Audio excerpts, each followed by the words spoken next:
একটি মেয়ে আকাশে একটি বেলুন উড়ায় আর সেই বেলুনটি তার মতো দেখতে আরো একটি মেয়েকে তার সামনে এনে দেয়। আসলে ঘটনাটি 2001-এর লরা বাক্সটান নামের একটি মেয়ে আকাশে একটি বেলুন উড়ায়। সে বেলুনের মধ্যে তার অ্যাড্রেস লিখে দেয় আর বলে যদি কেউ ওই বেলুনটিকে পাও তাহলে দয়া করে আমার কাছে পৌঁছে দেবে।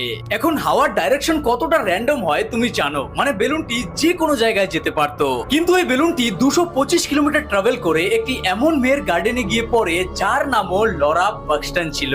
এখন মেয়েটি বেলুনটিকে দেখে শকড হয়ে যায় আর ভাবে কে এই মেয়ে যার নামও আমার নামের সাথে ম্যাচ করছে। এই জন্য সে ওই প্রথমে লরা বাক্সটান নামের মেয়েটির কাছে একটি লেটার লিখে পাঠায় যে তুমি আমার সাথে দেখা করো। আর ফাইনালি তারা দুজন যখন দেখা করে তখন আরো ইন্টারেস্টিং জিনিস জানতে পারা যায়। দেখো, দুজনের নাম লরা বাক্সটান তো ছিলই, এছাড়াও তাদের দুজনেরই বয়স 10 বছর ছিল।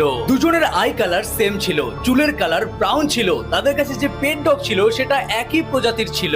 এছাড়াও তারা যেদিন দেখা করে তাদের দুজনের ড্রেসও সেম